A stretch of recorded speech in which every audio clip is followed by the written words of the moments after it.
Buenas tardes a todos y bienvenidos un día más a lo que hemos dado en llamar el confinado de Radio Francia Internacional. La artista argentina Julieta Nono está preparando desde su confinamiento aquí en París su participación en una exposición que va a abrirse en septiembre en el Centro Georges Pompidou, en la capital francesa, en la que las palabras serán las protagonistas. Y precisamente para hablarnos de esta exposición y de las circunstancias de su confinamiento aquí en París, Julieta Nono ha sido tan amable de estar en línea con nosotros. Buenas tardes, Julieta. Hola, buenas tardes, Jordi. Sobre todo, muchísimas gracias por haber aceptado contestar a nuestra llamada. Cuéntanos, Julieta, ¿cómo has vivido estos 2 meses largos de confinamiento aquí en tu casa, en París? Bueno, primero me confiné en mi taller y eso fue muy bueno porque estuve, por más que a veces estaba un poco, sinceramente, angustiada con estas noticias, porque no, o sea, no eran vacaciones, fue un momento muy difícil, donde, bueno, entendimos los límites sanitarios y también, no sé, para mí era el anuncio de que hay que cuidar el mundo de otra manera. Igualmente el hecho de estar en el taller me ayudó mucho. Entonces pude trabajar con otro ritmo, pero pude trabajar. Julieta, ¿cómo te tomaste la noticia del confinamiento? ¿Dónde te Bueno, cogió el me tocó en confinamiento? Buenos Aires, porque yo estaba en Buenos Aires terminando una exposición donde habíamos presentado un libro. La exposición se llama Traducir lo impenetrable, donde yo feminizo el nombre del impenetrable, que es ese territorio de la selva chaqueña, donde están la etnia Cuom con la que yo trabajo hace unos 4 años. Y entonces había armado esta exposición está curada por la curadora Andrea Yunta, donde, bueno, trabajaba con esta cuestión de feminizar la impenetrable y trabajaba desde los animalitos producidos por el maestro traductor Arsenio, que significaban los 709 kilómetros que Arsenio hacía para llegar desde Resistencia hasta Buenos Aires, en esos animalitos hechos en arcilla, que representan un poco los animales que se están, diríamos, yendo de la selva que quema, que estamos pensando en Bolsonaro quemando el Amazonas, podemos pensar en la selva también que se quema con el cultivo de la soja, o bueno, todas esas cosas. Y también había introducido otro trabajo nuevo que era el herbario de Ruperta, donde trabajaba con el jardín mágico de esta chamana, que trae las plantas desde la selva hasta su patio en la Villa Miseria donde vive. Y yo había hecho unas litografías imprimiendo en papel vegetal que reactivaba la vegetalidad de ese material, que, bueno, o sea, varias traducciones. He trabajado siempre con la traducción, por eso se llama Traducir lo impenetrable, e introducía también esta cuestión de la cosmología de poetas, que ya la había hecho en la exposición en el Museo de la Memoria en Rosario.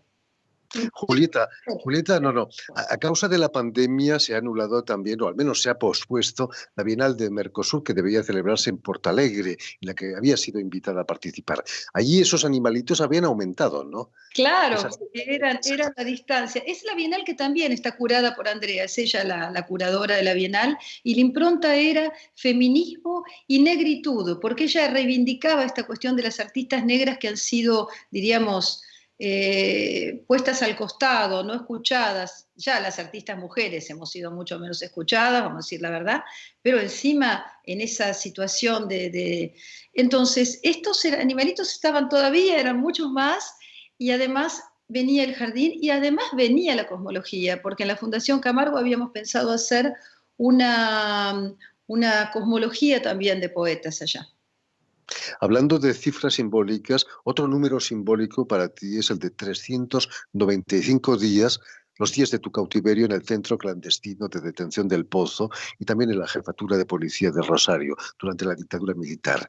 Eh, ¿qué, ¿Cómo ha marcado tu obra ese más de un año de detención? Yo me aseguro, Jordi, que eso ha significado para mí el comienzo, me parece, de producir un lenguaje singular. Ha sido fundamental poder apropiarme esa vivencia y a partir de eso poder producir algo desde lo que no se podía decir, como yo dije varias veces, con palabras, poder inventar palabras desde la escritura, porque yo venía escribiendo, o sea, empecé escribiéndolo, cuando hice esa exposición en la Casa de la América Latina, que fue Edouard Glissant, que me empujó a esa escritura con error, esa escritura en francés y luego en español. Y luego una escritura visual. Yo creo que esas dos escrituras se acomodan, van una con la otra ahora. Y eso ha sido, y creo que por eso ha salido esta cuestión de la cosmología de las poetas, porque no hubiera pensado en poetas si yo misma no me puedo escribir desde la poesía. Mucha gente, mucha gente se queja del confinamiento. Esos 395 días para ti fue realmente un confinamiento duro, ¿no?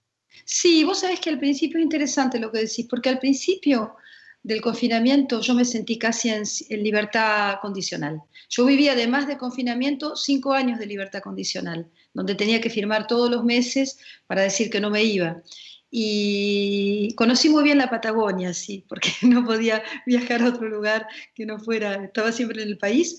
Y creo que en esos, el principio no lo sentí como la prisión en sí misma, porque esos primeros tiempos de la prisión eran una prisión que era casi, no era una prisión, porque era un centro de detención clandestino, que todavía es otra, yo diríamos, es una zona gris, como diría Primo Levi, donde no sabes dónde, es otra cosa.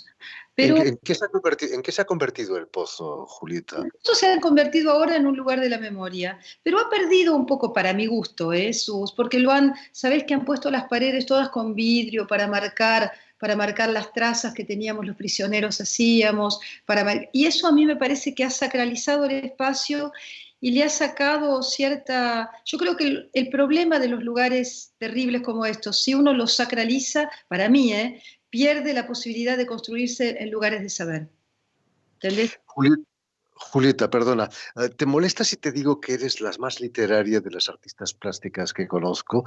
¿Cómo empiezas a trabajar con la tipografía, con las palabras?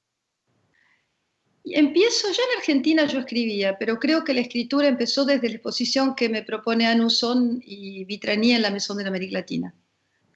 A partir de ahí, Con Christine Frerot que la hicimos, pero yo creo que fue desde ese lugar bueno, que ya como catálogo habíamos pensado hacer, bueno, fue todo ese texto donde trabajo, donde voy a desarrollar esa búsqueda de las bordadoras mexicanas en los 395, que cada bordado representa un motivo, diríamos, traducido por la bordadora en sí mismo, de ese vestido que yo me tuve que hacer, que me hice para salir, porque yo estaba muy triste, estaba ahí adentro y mi mamá me trajo un pedazo de tela, me acuerdo, me dijo, bórdate un vestido para salir.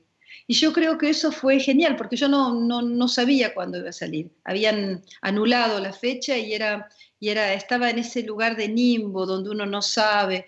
Así que fue maravilloso. Y a partir de eso, en esa escritura, primero en francés, luego en español, ahí empecé a escribir.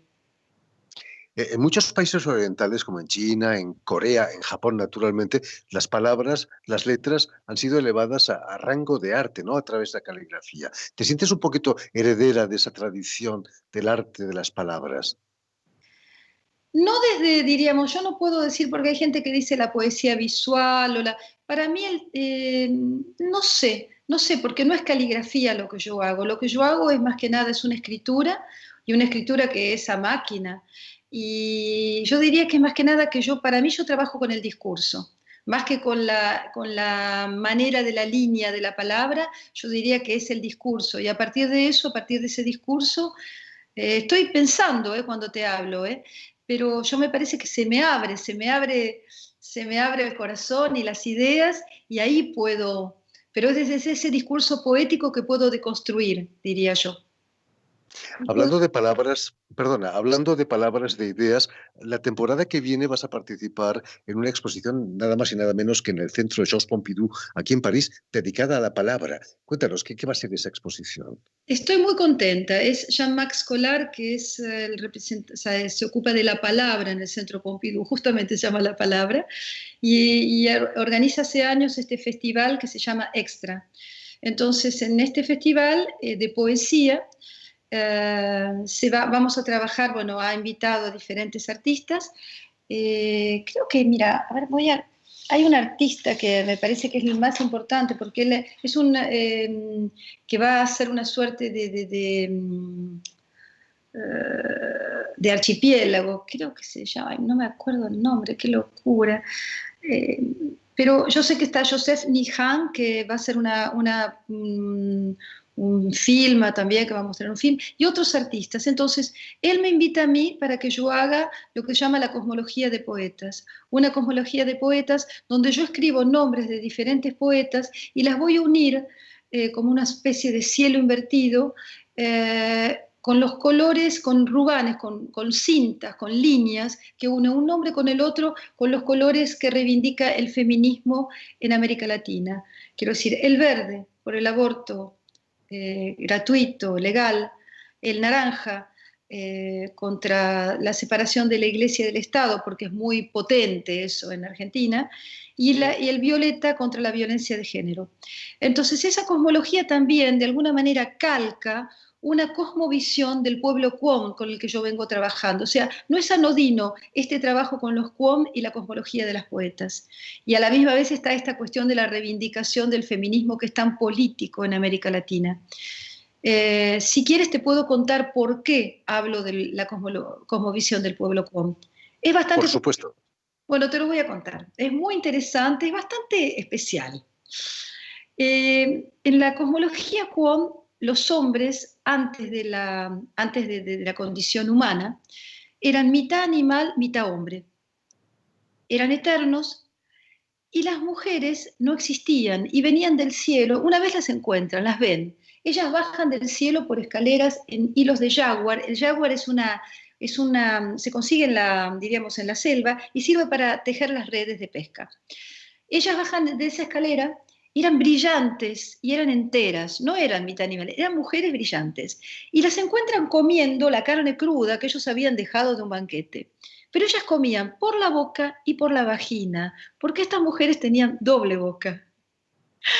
Entonces, los hombres las ven tan bellas que se quieren acoplar con ellas, pero no pueden porque estas mujeres tienen dientes y son muy poderosas y se pelean con ellos, dice que no, que no.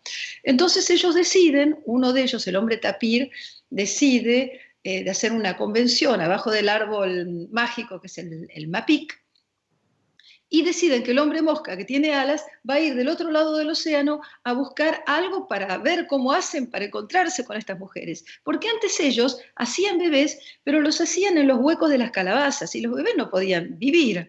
Entonces, naturalmente, ellos deciden hacer esto y vuelven con una piedra. Entonces les hacen comer, hacen un festín, las mujeres bajan, y comen y quedan exhaustas así. Y ahí ellos tiran la piedra, esa piedra enciende un fuego, pero esas piedritas también se meten adentro de las mujeres, le cortan todos los dientes, solo uno que queda, que es el diente, diríamos, para el placer, y las mujeres bueno, entonces se acoplan con ellas. Bella historia. Es divina la historia, pero esto, acoplándose con ellas, ellos pierden la virilidad en el sentido animal, pierden la animalidad para convertirse en hombres, y ellas pierden la eternidad. Los dos pierden la eternidad. Ellos pierden la eternidad y ellos también pierden los dientes y la eternidad. O sea que es una historia muy bella, porque es una historia donde los dos pierden, ¿entiendes? En fin, pues ya lo saben, todo eso y mucho más lo van a tener este mes de septiembre, el 11 de septiembre, fecha simbólica también, en el Centro Pompidou aquí en París. Cuéntanos, Jordi, por qué es simbólica esa fecha. Porque es la Fiesta Nacional de Cataluña, aparte de otras simbologías. Muchas gracias, Julieta, por haber estado en línea con nosotros. Permíteme también que dé las gracias a Julián Leng, quien se ha ocupado hoy de la realización y la edición del programa. Y a ustedes, muchísimas gracias por su atención y les damos cita para una nueva edición de lo que hemos dado en llamar El Confinado de Radio Francia. Muchas gracias, Jordi. Muchas gracias, Julián. Chao. Gracias a ti, Julieta. Un abrazo. Chao, hasta luego.